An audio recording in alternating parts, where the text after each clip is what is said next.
6ই April রামনবমীর দিন নন্দীগ্রামের দক্ষিণ প্রান্ত সোনাচূড়াতে 3.5 বিঘা জমিতে রাম মন্দিরের নির্মাণ শুরু হচ্ছে। ভগবান রাম, রাম মানেই ভক্তি, রাম মানেই আবেগ।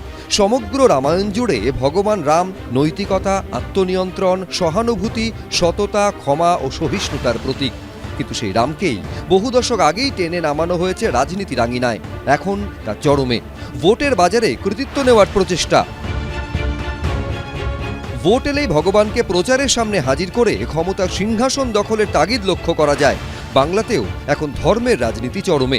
রাজনীতির আঙিনায় এখন অহরহ রাম, হনুমান।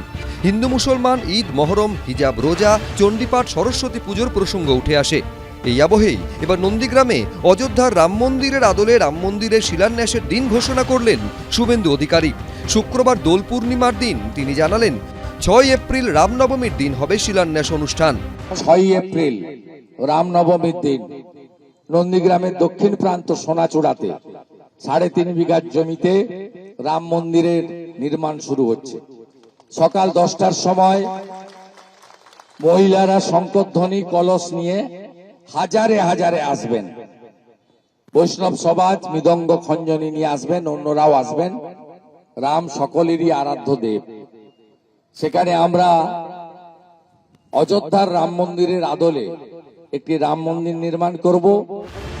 এই পূর্ব মেদিনীপুরের দীঘাতেই পুরীর আদলে বিশাল জগন্নাথ মন্দির তৈরি করেছে রাজ্য সরকারের অধীনস্থ সংস্থা হিডকো।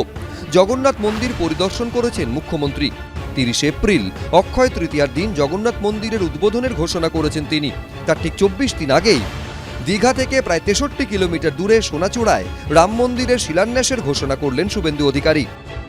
রাম মন্দির কেউ করতেই পারে, কিন্তু মমতা ব্যানার্জি দীঘায় জগন্নাথ মন্দির বানাচ্ছেন, তার পাল্টা কিছু করতে হবে এই ইচ্ছা থেকে উনি করছেন। পুরো রাজনীতিটাকে উনি কমিউনালাইজ করার চেষ্টা করছেন। এটা ভালো নয় এবং ওর থেকে বিরত থাকা দরকার। কোথাও জগন্নাথ মন্দির তো কোথাও রাম মন্দির। বাংলার ভোট রাজনীতির ব্যাটলফিল্ডে যখন ধর্ম, মন্দির, মসজিদ এইসব শোনা যাচ্ছে, তখন কি করবে বামপন্থীরা? যেমন মমতা ব্যানার্জি তেমনই তো শুভেন্দু। মমতা ব্যানার্জি জগন্নাথের মন্দির করবেন, পুরীর জগন্নাথ দীঘায়, তো উনিও তেমন তাহলে রাম মন্দির, রাম জন্মেছে কোথায় তার ঠিক ঠিকানা থাক না থাক, একটা মন্দিরের নাম করে দেবেন রাম মন্দির। পয়সার কোনো অভাব নেই, বেআইনি, এবং এটা কোনো ধর্মচর্চা হচ্ছে না। এগুলো ধর্মকে ব্যবহার করে রাজনীতির দাপট দেখানোর চেষ্টা হচ্ছে, অধর্মের কাজ।